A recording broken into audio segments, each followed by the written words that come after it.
¿Alguna vez se han preguntado por qué recuerdan perfectamente su primer campamento, el olor exacto de la leña o cómo hacer un nudo complejísimo, pero olvidaron casi todo lo que estudiaron de memoria para aquel examen de hace apenas un mes? Hola, soy Rodrigo González Cao. En nuestra explicación anterior sobre el aprendizaje por la acción, vimos la base pedagógica de todo esto. Pero hoy vamos a ir mucho más profundo. Vamos a hacer un viaje alucinante directo al interior del cerebro para descubrir por qué la propuesta de Robert Baden-Powell de aprender haciendo no es solo una actividad recreativa o súper divertida, sino que es, muy posiblemente, el sistema educativo que mejor respeta la biología humana. Arranquemos. A ver, pensemos un momento en esta tremenda paradoja de la memoria inicial. Es de verdad llamativo el contraste, ¿no? Por un lado tenemos estas memorias ultravívidas y permanentes de nuestras experiencias en la naturaleza, como la tensión exacta de una cuerda en las manos o el calorcito de una fogata compartida. Y por otro, tenemos esa retención increíblemente fugaz, casi inútil del estudio académico pasivo. Literalmente se esfuma. Y oigan, esto nos muestra de manera brillante un concepto fundamental sobre cómo nuestro cerebro procesa realmente la información. Si ponemos estos dos enfoques frente a frente, la diferencia es brutal. Por un lado, está la instrucción teórica tradicional, que básicamente intenta embutir el conocimiento desde afuera hacia adentro. Y por el otro, el método de aprender haciendo, que genera la educación desde adentro hacia afuera. Lo que pasa es que, claro, el cerebro humano no es un simple disco duro donde uno guarda datos fríos en carpetitas, para nada. Nuestro cerebro guarda experiencias integrales, vivencias completas con todo y contexto.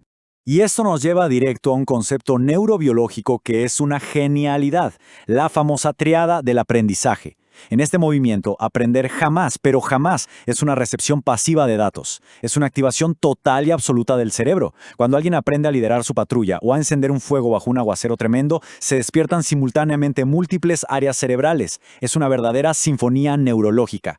Veamos cómo se construye esto a nivel biológico. Vamos a desglosar exactamente cómo funciona esta maravilla. Primero, el córtex motor. Este se enciende al instante con la acción física y la destreza manual que exige el desafío. Segundo, entra en acción el sistema límbico, que es el encargado de procesar ese torrente de emociones. La adrenalina de la aventura, el miedo natural a equivocarse o esa alegría inmensa cuando todos logran el objetivo. Y tercero, el hipocampo. Al recibir todos estos estímulos físicos y emocionales a la vez, el hipocampo fija esa información, pero con una potencia 1000 veces mayor que si estuviéramos sentados en silencio leyendo un manual de instrucciones.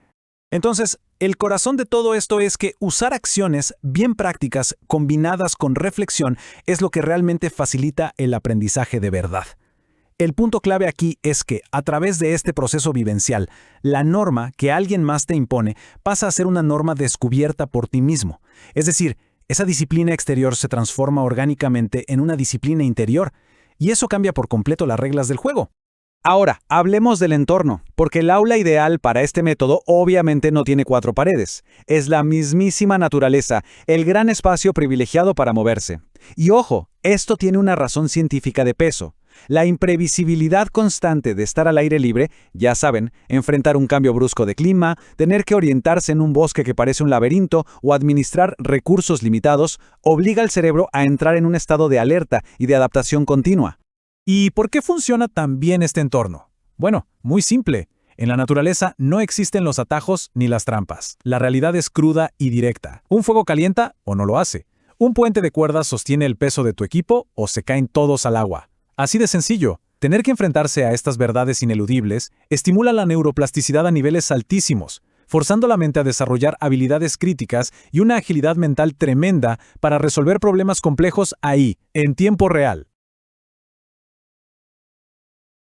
Retomando la gran pregunta del inicio, ¿por qué esas memorias son para toda la vida?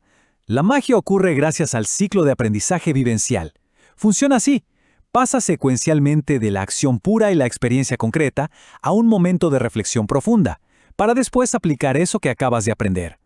Al hacer este circuito completo, el conocimiento se aprehende, sí, con H intermedia. Significa que deja de ser un dato externo y se integra literalmente a lo que somos. Y en este proceso entran a la cancha dos grandes jugadoras. Por un lado, la memoria muscular, que se forja moviéndose, con la acción física y el juego constante. Y por otro, la memoria episódica, que nace de los vínculos emocionales fuertísimos que se crean cuando trabajas codo a codo en pequeños grupos.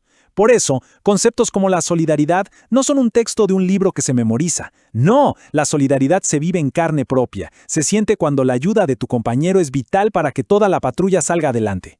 Resulta verdaderamente asombroso ver cómo la neurobiología moderna, con toda su tecnología, termina dándole la razón a la intuición que tuvo el fundador de este movimiento hace más de un siglo. Él decía que el niño está siempre listo para hacer más que para asimilar, y tenía toda la razón.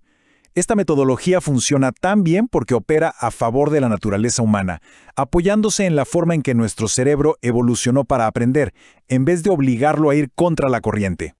En resumen, para ir cerrando nuestro análisis de hoy, al lograr esta unión perfecta entre la emoción, la acción física y la reflexión consciente, el método asegura que los valores y las habilidades prácticas no sean una moda temporal, se terminan convirtiendo en rasgos permanentes, imborrables en el carácter de una persona.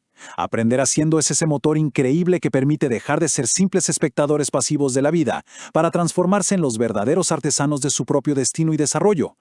Y bueno, llegamos al final, pero queda una pequeña provocación en el aire para que lo piensen un ratito. De todas esas experiencias formativas del pasado, ¿qué aprendizaje específico, qué olor, qué momento de superar un obstáculo en equipo sienten que ha quedado quemado y grabado permanentemente en su propia estructura neuronal? Muchísimas gracias por acompañarme en este análisis científico de nuestra gran pasión. Los leo en los comentarios. Hasta la próxima exploración y siempre listos.